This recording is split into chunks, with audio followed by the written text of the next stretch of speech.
ते नयने नराना लिंगं विष्णोर्निरीक्षतो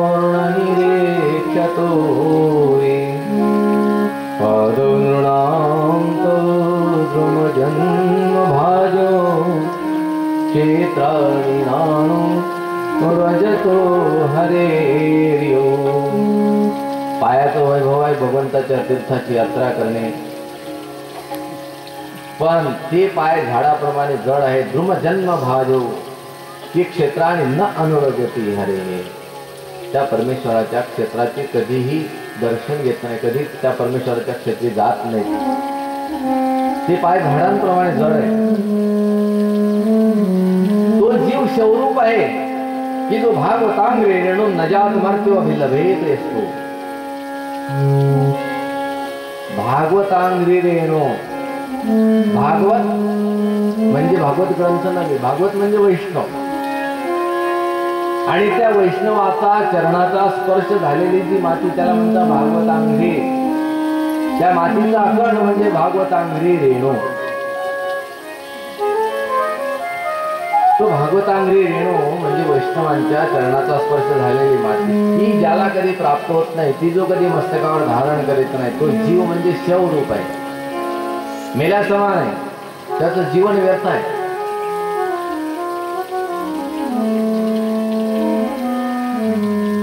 श्री विष्णू पद्या मनुजस्तुलस्याः श्वसंसो यस्तु न वेदगन्धं। विष्णू पद्या मनुजस्तुलस्याः, भगवंताच्या चरणावर समर्पित केलेली तुलसी, त्या तुलसीला तसं टाकून देत नाही, त्याचं अवघान करायचं असतं। जो त्याचं अवघान करत नाही, त्याचा गंध घेत नाही, न वेदगंधम, त्याचा गंध जो जाणत नाही, श्वसन ठेव, ती श्वास सुद्धा व्यर्थ आहे। तदश्मसारं हृदयं बतेदं, अश्मसार हृदय, दगडाप्रमाणे ते हृदय आहे की ज्या हृदयाला कधीही भगवंताच्या कथेमध्ये पाझर फुटत नाही, जे हृदय द्रवत नाही, द्रवीभूत होत नाही, असं ते हृदय दगडासारखं आहे। माणसं म्हणतात ना, तुझ्या हृदयाला पाझर कसा फुटला नाही, हृदयाला पाझर फुटावा। नेत्रे जलम गातरुहेषु हर्ष, डोळ्यामध्ये जल यावं, अश्रू यावेत। गात्ररुहेषु हर्ष, हा संपूर्ण शरीराचे अवयव हे हर्षित व्हावे, प्रफुल्लित व्हावे आनंदाने। कधी कधी असं व्हावं की संपूर्ण शरीराला थरकाप सुटावा, कथेमध्ये थरथर थरथर कापू लागतं शरीर। आजार म्हणून नव्हे, अष्टसात्विक भावाचे ते लक्षण आहेत। रोमांच उभे राहावेत शरीरावर, अशा प्रकारची स्थिती होणे। जर कोणी असं भगवंताचं स्मरणच त्याच्याकडून होत नसेल तर त्याचं जीवनच व्यर्थ आहे। म्हणून भगवंताचं स्मरण करावं। चलो हम भी एक बार भगवान का स्मरण करके हमारे जीवन को थोड़ा सा सफल बनाए। भाव के साथ, तालियों के साथ, तालियों का गुंजार इतना हो कि दूर दूर तक सुनाई दे लोगों को, और दूर दूर सुनने वाले लोग भी अपने हाथों से ताली बजाते हुए नाम स्मरण में लग जाए। राधे राधे जपो चले आएंगे बिहारी,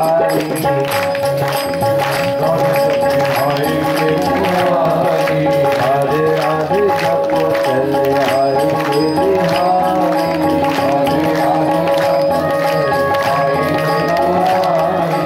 आएंगे बिहारी, राधे आएंगे बिहारी, राधे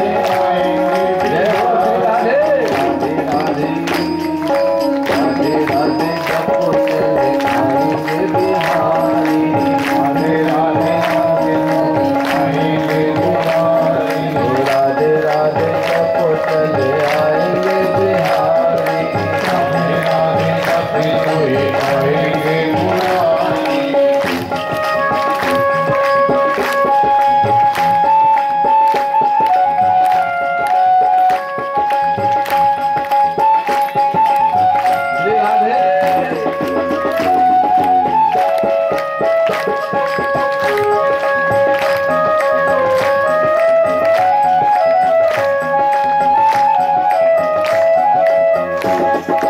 राधा मेरी चंदा है, चतुर है बिहारी।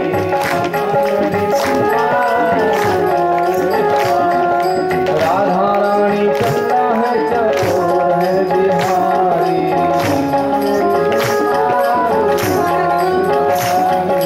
राधा रानी मिलती है तो स्वाद है बिहारी।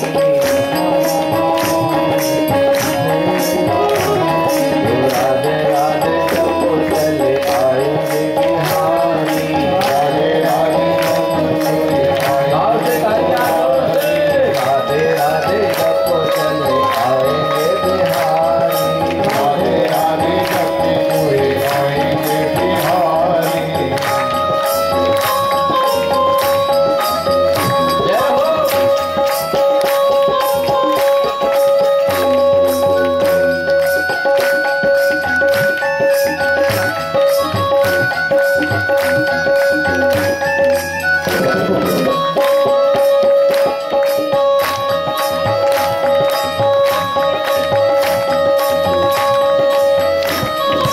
राधा रानी गंगा है तो जय हो। राधा रानी गंगा है तो हार है बिहारी। राधा रानी गंगा है तो हार है बिहारी।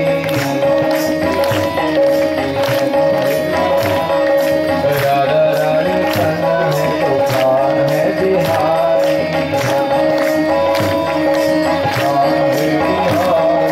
राधा रानी कर्ण है तो कर्ण है बिहारी। राधा रानी राधा रानी कर्ण है तो कर्ण है बिहारी। राधा रानी कर्ण है तो कर्ण है बिहारी। जय हो। राधे राधे राधे राधे सबको चले आएंगे बिहारी। राधा रानी कर्ण है तो आएंगे बिहारी। राधे राधे सबको चले आएंगे बिहारी। राधा रानी पूरे आएंगे बिहारी।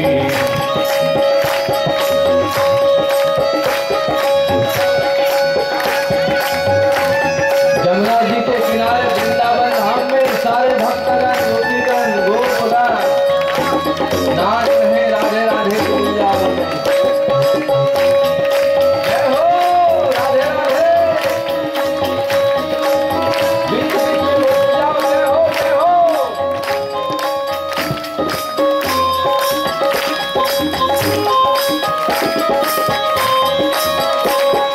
राधा रानी सागर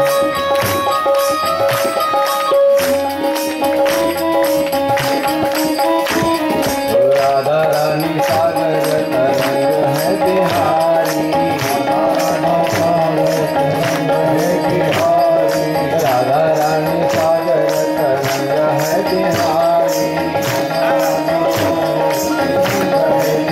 बिहारी।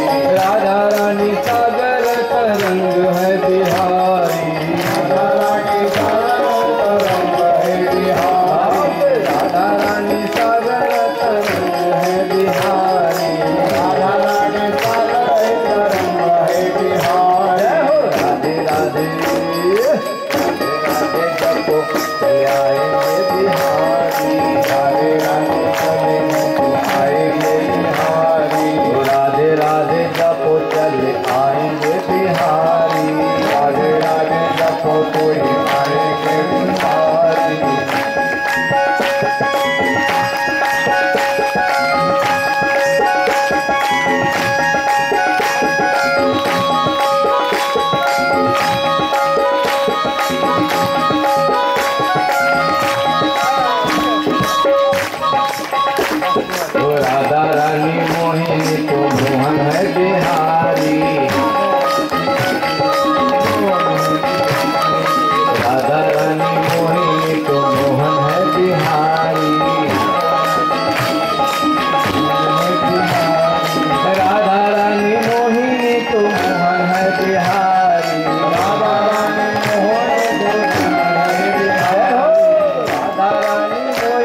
तो मोहन है बिहारी। राधा रानी मोहिनी तो राधा रानी जी के साथ में मोहन जी की बंसी में मधुर प्यारी प्यारी। राधा रानी मोहिनी तो मोहन है बिहारी।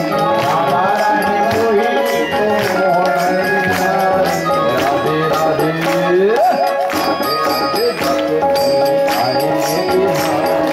राधे राधे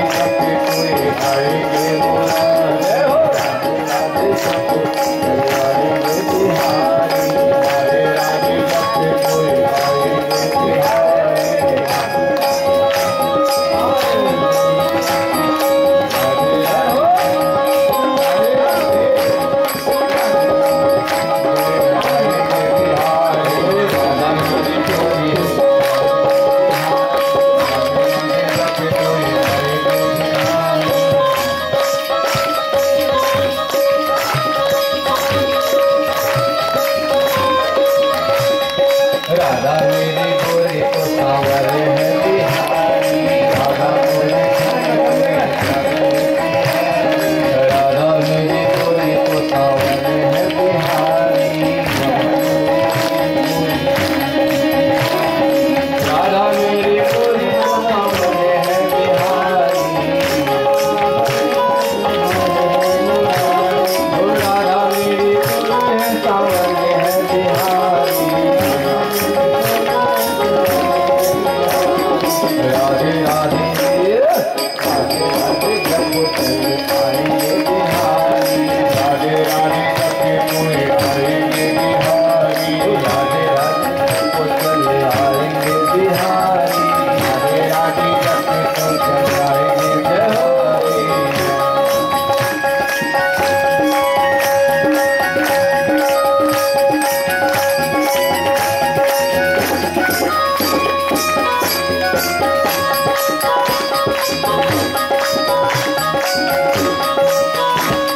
राधे राधे जब चले आएंगे बिहारी। राधे राधे जब चले आएंगे बिहारी। राधे राधे जब चले आएंगे। राधे राधे जब आएंगे बिहारी।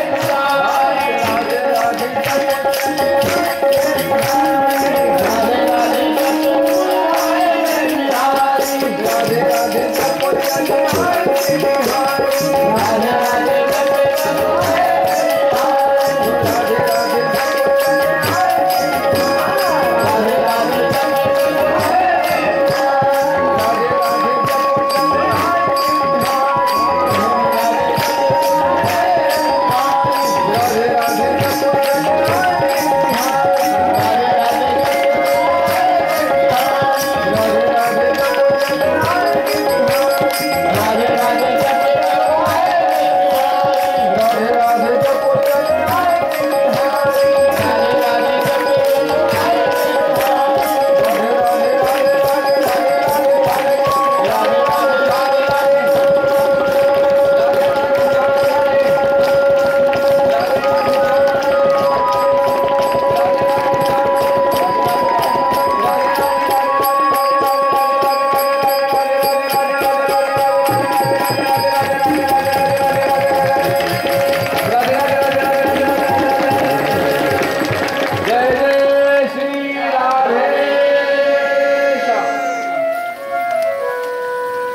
राधे राधे जपो तो पीछे पीछे बिहारी जी हाँ दौड़ते हुए चले आएंगे।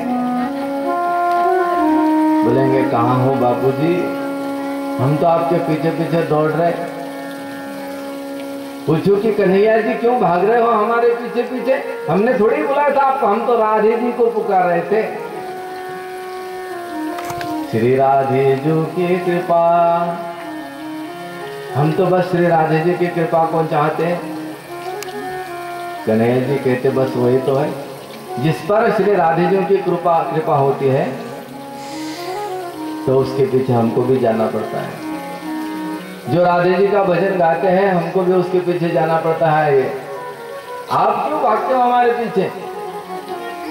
कन्हैया जी कहते हम तो इसलिए आते हैं, आप राधे जी के भजन में लीन होते हैं तो आपके चरणों की धूल हमारे माथे पे थोड़ी सी लग जाए इसलिए हम आपके पीछे पीछे आते हैं। राधे राधे जपो तो जीवन सुफल हो जाए। भगवत स्मरण करता करता जीवन मंगलमय होत असते। पण ज्यांच्या जीवनात कधी भगवत स्मरणच घडत नाही त्यांचं जीवन व्यर्थ आहे। पुढे द्वितीय स्कंदामध्ये काही भूगोल खगोलाचं वर्णन करून द्वितीय स्कंदाची समाप्ती करतात। तृतीय स्कंदाचा प्रारंभ अतिशय निर्मळ केलेला उद्धव विदुराचा संवाद तृतीय स्कंदापासून सुरू होणार आहे आणि पुढे विदुर मैत्र्यांचा संवाद। शुकाचार्याने राजा परीक्षितीला कथा वर्णन करून सांगितले, राजा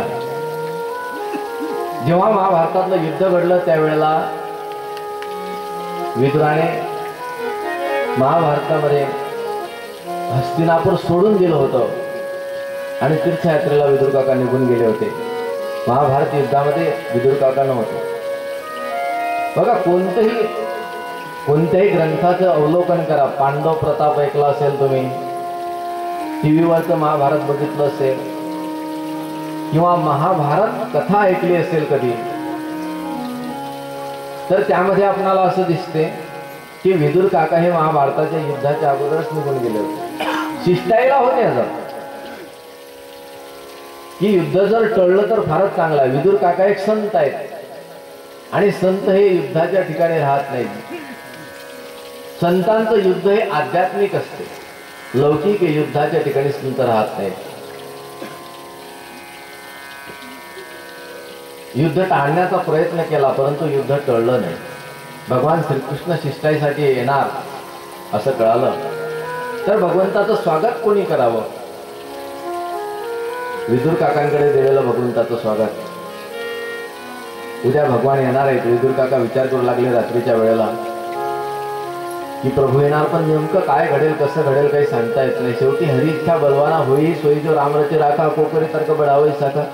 आपण किती विचार करत बसावा, जे व्हायचं तेच होणार आहे। आम्ही सांगावं आणि तुम्ही ऐकावं असं कधीच घडत नाही। मग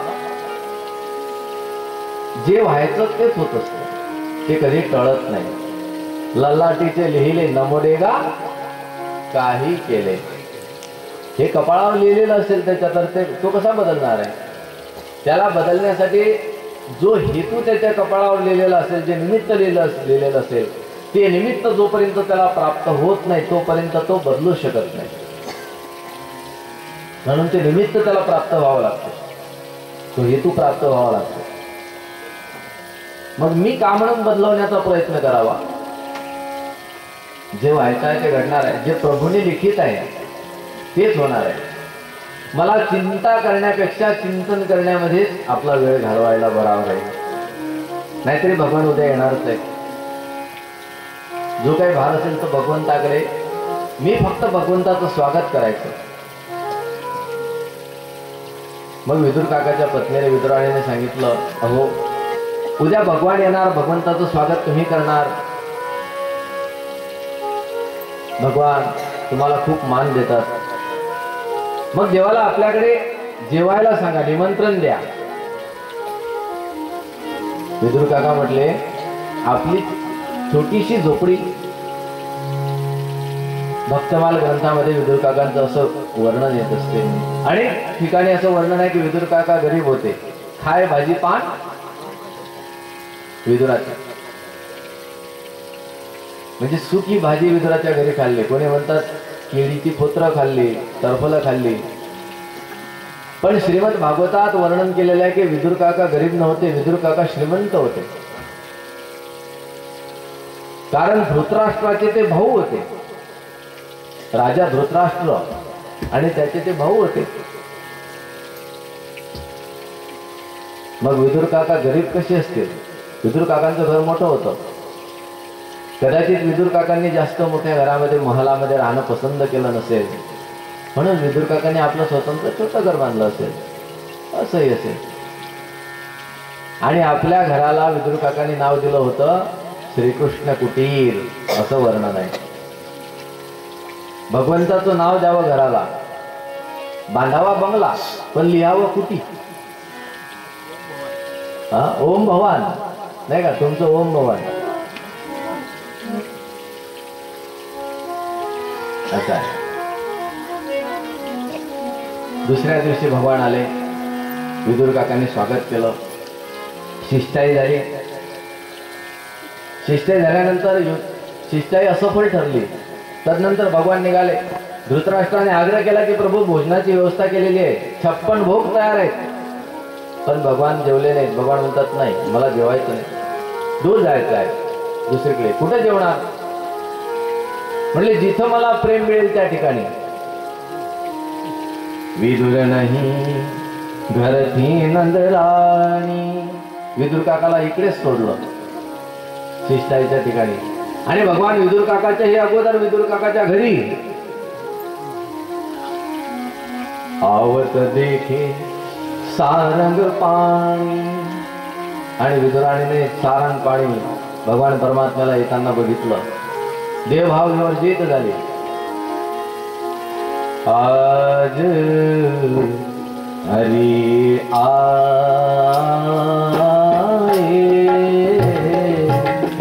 विदुर घर पावना. आज घर आए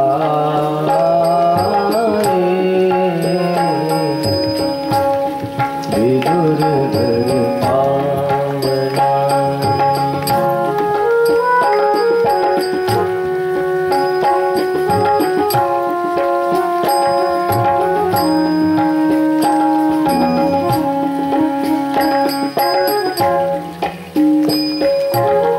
विदुर नहीं घर ही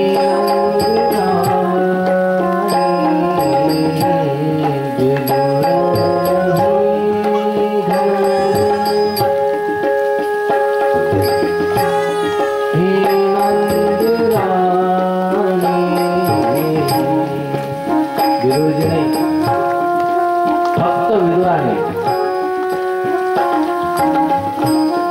आवत देखे सारंग पाणी. आवत देखे सारंग पाणी. आज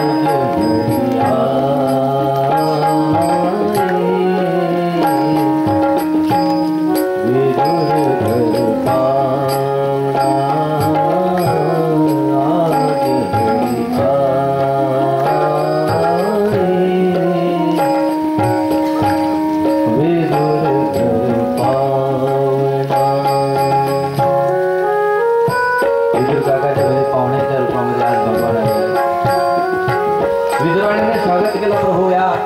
पण देवभाव विवर्जित झाले. आणि प्रभूला काय द्यावं म्हणून स्वतः केळी असतील घरामध्ये तर केळी आणली. भगवान बसले विदुराणी समोर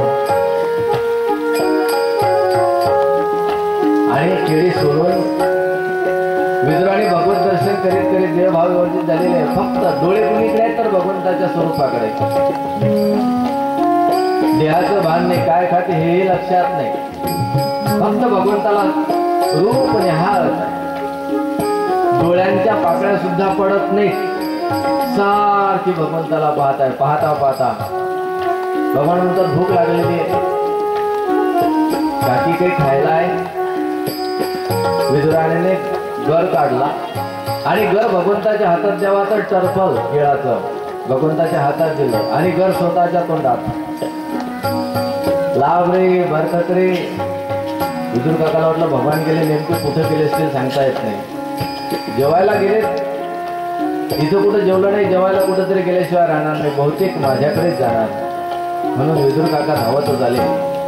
बघतात तर काय असते, पत्नी केळी खाते आणि केळीची साल ही भगवंताच्या हातामध्ये देते. आणि भगवान साल घेऊन मिठू मिठू खातात केळीची साल. विदुर काकाने बघितलं आणि एकदम हात धरून बाजूला केला होता. काय करतेस? त्या परब्रह्म परमात्म्याला ज्याच्याकडे काही कमी नाही त्याला तो केळीची साल खाऊ घालतेस आणि स्वतः मात्र केळीचा घर खाते.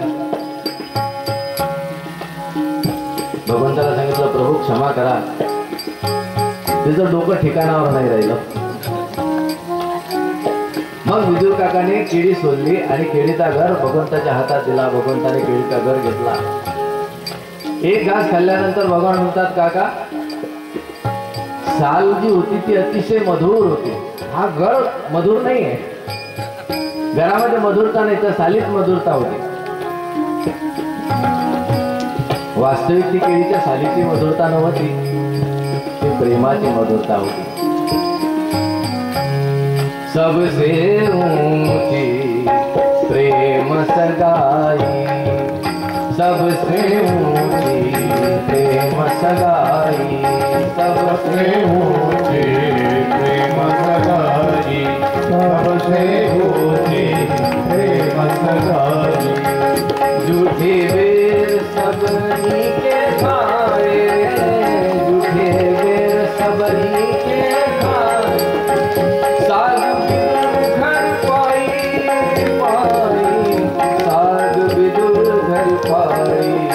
सबसे ऊंची प्रेम सगाई, सबसे ऊंची प्रेम सगाई, सबसे ऊंची प्रेम सगाई, सबसे ऊंची प्रेम सगाई.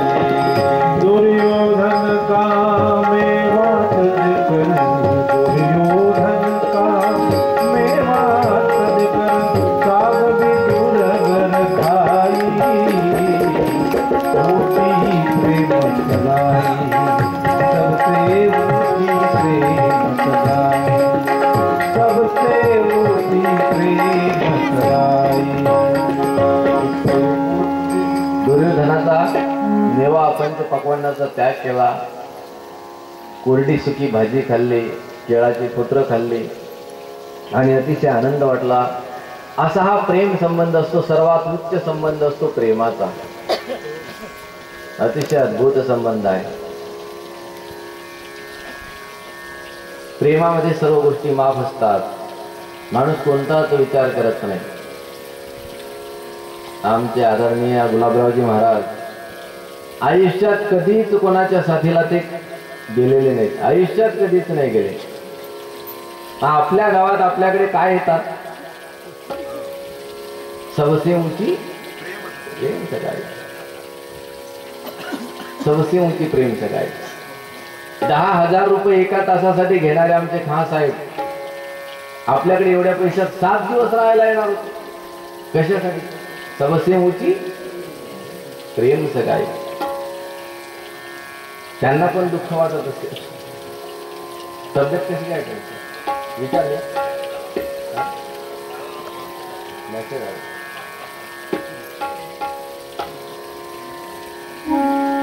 आमची पण प्रार्थना आहे म्हणा तुम्ही लवकरात लवकर चांगले व्हावे. नेमकं ज्यावेळी ट्रेनमध्ये बसावं त्याच वेळेला ते आजारी पडले आणि हॉस्पिटलमध्ये डायरेक्ट भरती झाले. एवढी मोठी मोठी माणसं येतात. सबसे ऊंची प्रेम सगाई.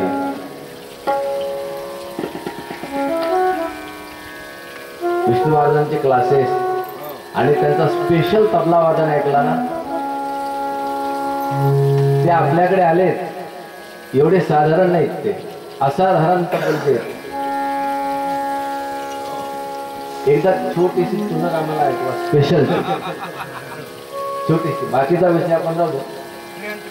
हा नाही, वेगळं वेगळं. आता सबसे ऊंची प्रेम सगाई काय वाजवा लागतं? काही पण त्यांच्याकडे स्वतंत्र वेगळ्या वेगळ्या गोष्टी आहेत. सोलो का रे? सोलो नाही, सोलो नाही. रास क्रीडा सादर करतात विष्णू महाराज. माईक मधून बोलत ना. थोडक्यामध्ये त्यांचा तबला आपण ऐकूया. किती सुंदर आहे. सबसे ऊंची प्रेम सगाई. एक वादन कसं असते, स्वतंत्र वैयक्तिक. कलाकार कसे असतात, कला म्हणजे काय आहे हे इथं बघावं त्यांच्याकडे. राधिका जल भरण्याकरता यमुना तटवर सखिया सबज जाते. प्रत्येक सखीची चालण्याची स्टाईल वेगळी वेगळी आहे. बघा तो मनुष्य उठला आता बघा. आवाज येतो.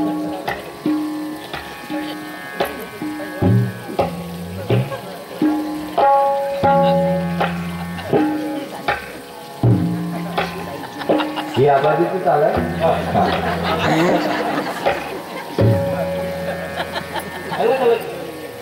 कारण आपल्याला तर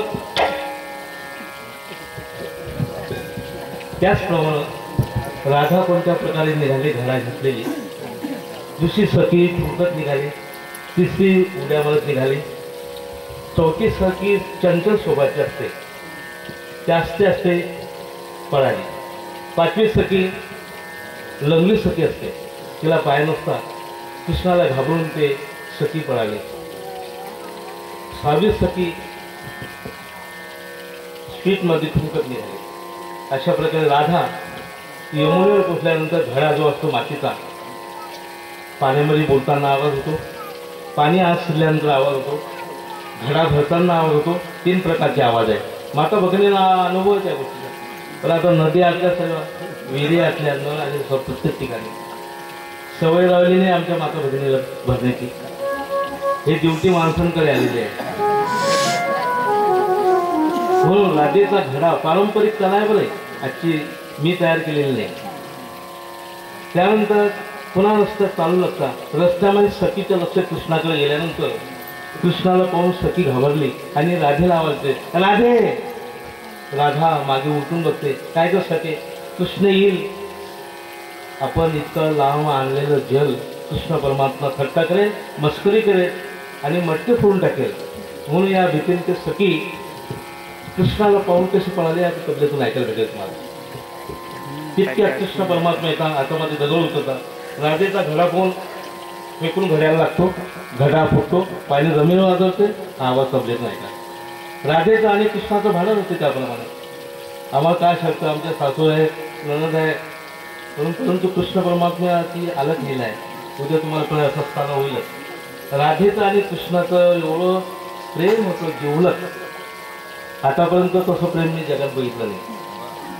आपलं थोडक्यात प्रेम असते, वा वा वा वा वा वा, चांगले आहे महाराज. म्हणून राधा वेगळी आहे. त्याचप्रमाणे एक बोल बोलतो मी. धिकी तिथं धागे तिथं धिकी तिथं धागे तिथं गृहा तिथं धागे तिथं गृहा तिथं धागे गृह धिकीट गृह धिकीट कथा कथा हे तिथं धागे तिथे गती न तागे तागे तिथं दहा न दहा दहा कथित तागे न तागे तिथे तिथं दहा न दहा न दहा कथित धागे तिथे दहा न दहा न दहा.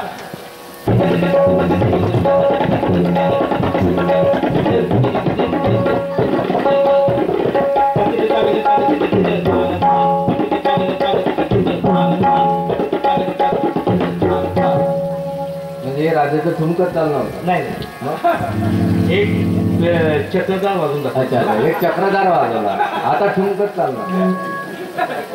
या चाली जशा तुम्ही सांगितल्या त्या सगळ्या, म्हणजे राधा ठुमकत कशी चालते, ती लंगडी सखी चालते. आता राधिका घराच्या बाहेर निघालेली, घडा घेतलेली, कमरेमध्ये घड आहे, डोक्यावरती, हातामध्ये, अशी 3 प्रकारची. राधिका नटून थटून निघालेली आहे. घुंगळ घेतले. पूर्वीच्या माता भगिनी घुंगळ घेत होत्या, आता घुंगळची पद्धत नाही राहिली. म्हणून राधिका कशी निघाली बघा.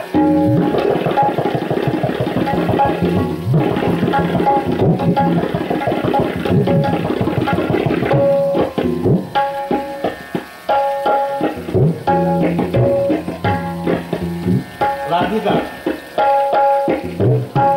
कल्पना करा की आपल्या खांद्यावर जर मटकी असेल तर आपण असं कसं चालू.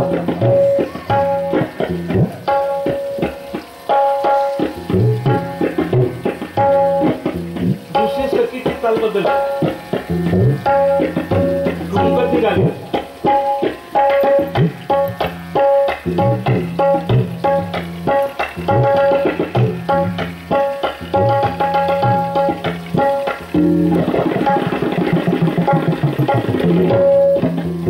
राधा राधा असते आता.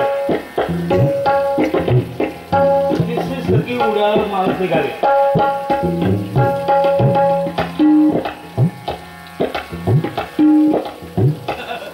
उड्या मारत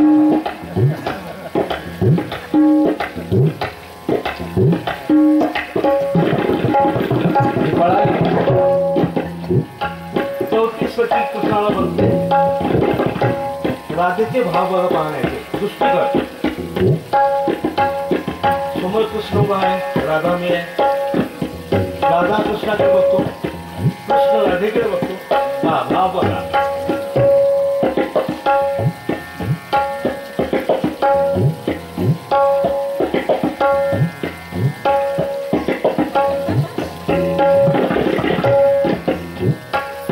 सातवी सखी नाचत निघाली.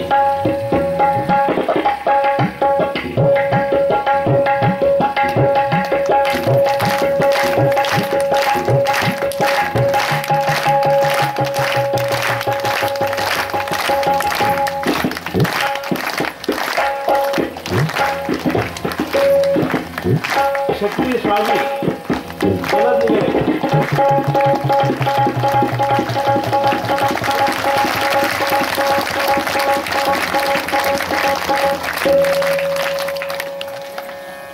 राधिका यमुनेवर पोहोचल्यानंतर घडा पाण्यामध्ये बुडताना आवाज.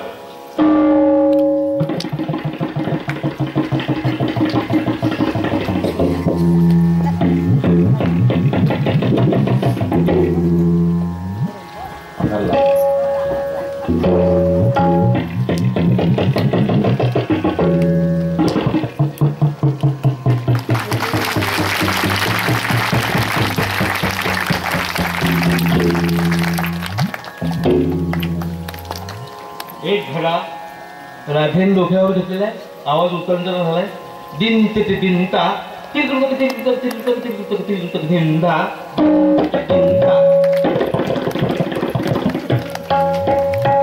एक घडा राधेन कमळे घेतलाय. धिंदा धिंदा.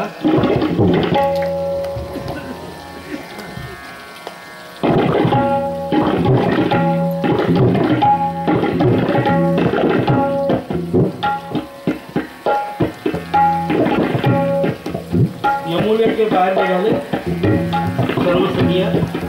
रस्त्यामध्ये सखी कृष्णाला बघून लघवी सखी पळाली. लघवी सखी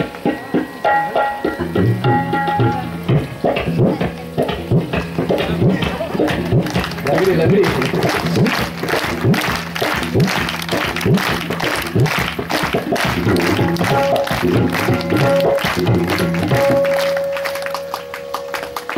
कृष्ण भगवानला हातामध्ये गगळ उचललेला आहे. गगळ घ्यायला लागतो. घडा फुटतो. पाणी जमिनीवर जाते. मटक्याला गगलांचा आवाज कसा होतो? घडा फुटतो.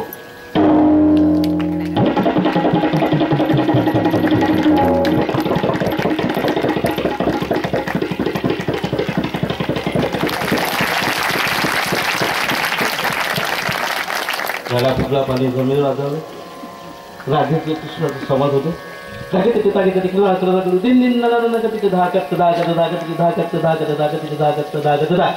कृष्ण राधा राधा राधा राधा.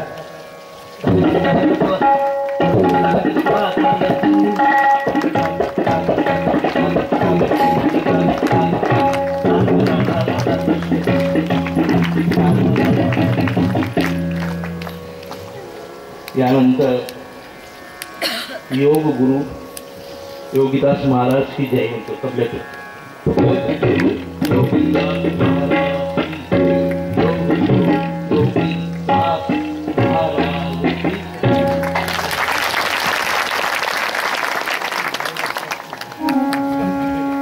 विष्णू महाराज तबल्यातून रासलीला ऐकवल्याबद्दल तुम्हाला भालेगाव वासियांतर्फे धन्यवाद. तेवढ्यानंच तुम्ही ऐकवले.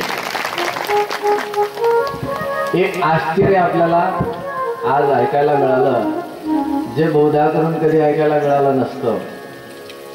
असे बरेचसे आश्चर्य आहेत. ज्या रेल्वे गाडीतून तुम्ही आले ती अजून चालवली नाही तुम्ही. जाताना चालू आहे का? बरं चालू चालू. सर्वांना रेल्वेत बसवून एकदा सवारी करून आणा पंढरपूरची यात्रा. चलो सब ट्रेन में बैठ के वृंदावन धाम जाएंगे. जाने वाली गाड़ी नागपूर टू कोल्हापूर महाराष्ट्र सुपरफास्ट. गाडी स्टेशन निघाल्यानंतर इंजिनाचा आवाज होतो. क्रॉसिंग साधी बदलताना पुलावर जाताना आवाज. दोन्ही गाड्यांचं स्पीड मालगाडी आणि रस्ते जाताना बोगद्यातून जाताना हवा, पुलावर जाताना हवा, चाकांचं पेस, इंजिनाचं धडक, पुढची मागचे डबे कोणत्या स्पीडमध्ये चालतात, पुन्हा आस्ते आस्ते स्टेशनवर पोहोचते गाडी. हा रेल्वेचा आवाज जो आहे ना, कोळशावर चालणाऱ्या रेल्वेचा आवाज आहे. आता तो नवीन आवाज नाही आहे, डिझेल किंवा इलेक्ट्रिक इंजिन नाही. पूर्वी कोळशावर रेल्वे चालू होती बघा. आता आठवत नाही आवाज, तुमच्या लक्षात नाही. मुलं बसलेले त्यांनाही माहित नाही कोळशावर चालणारे कशी रेल्वे चालू होती. इथं सर्वांना पाठ आहे, असं काय? कारण विदाऊट तिकीट त्या गाडीने प्रवास करण्यात आयुष्य गेलं अनेकांचं. किती वाजते?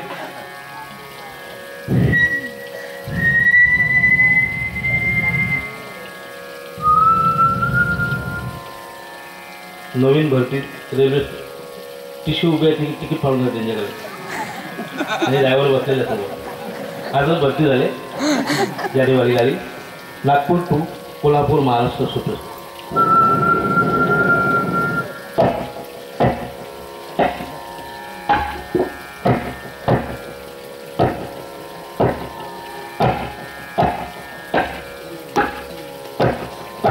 इंजिन सुरू होताना आवाज